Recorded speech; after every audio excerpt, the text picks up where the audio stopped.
اے انسان، اس کلین کو حاصل کرنے کی ہمت نہ کر۔ پرانے بغداد کے سنہری گنبدوں پر سورج ڈھل رہا ہے۔ عمرو عیار آہستہ قدموں سے ایک پرانی پتھریلی سرائے کی طرف بڑھ رہا ہے۔ سرائے کے اندر مصالحوں اور جلتی لکڑی کی خوشبو پھیلی ہوئی ہے۔ خدمتگار کھانے کی ایک سادہ پلیٹ اور پانی کا گلاس لاتا ہے۔ عمرو سکون سے کھانا کھانا شروع کرتا ہے۔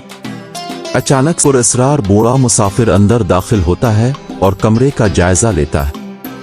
مسافر بنا کچھ کہے عمرو کے سامنے بیٹھ جاتا ہے۔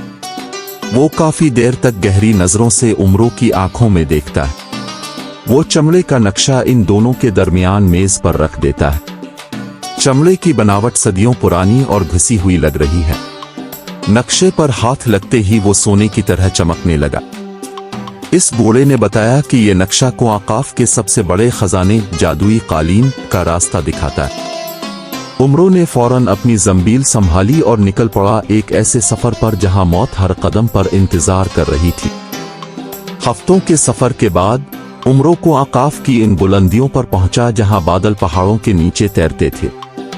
وہاں ڈانسز اتنی تھی کہ خون جم جائے، لیکن عمرو کا عزم چٹان کی طرح مضبوط تھا۔ پہاڑ کی آخری چوٹی پر اسے وہی سنہری قالین نظر آیا جو ہوا میں تیر رہا تھا۔ وہ اتنا خوبصورت تھا کہ اس کی چمک سے آنکھیں چندھیا جاتی تھیں۔ جیسے ہی عمرو نے قالین کی طرف قدم بڑھایا، زمین لرزنے لگی۔ پہاڑ کے پھٹنے سے ایک خوفناک دیو نمودار ہوا جو جلتی ہوئی آگ اور کالے پتھروں سے بنا تھا۔ اس کے منہ سے چنگاریاں نکل رہی تھیں اور اس کی دیو سے آسمان کانپ اٹھا۔ اس نے غراتے ہوئے اے انسان، اس کلین کو حاصل کرنے کی ہمت نہ کر۔ بھاگنے کے بجائے عمرو اپنی عقل کا استعمال شروع کرتا ہے۔ وہ دیو کی سست حرکت کو بہت غور سے دیکھتا ہے۔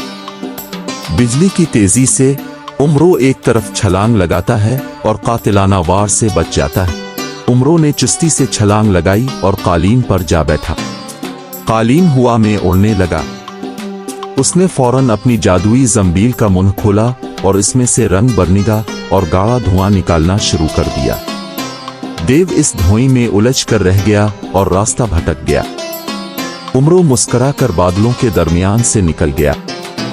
دیو نے پیچھے ہٹنے سے انکار کر دیا اور ایک آخری بار پوری قوت سے عمرو پر جھپٹا، مگر عمرو عیار تیار تھا۔ اس نے قالین کو تیزی سے گھمایا اور اپنی زنبیل سے ایک چمکتا ہوا جادوئی گولا نکالا۔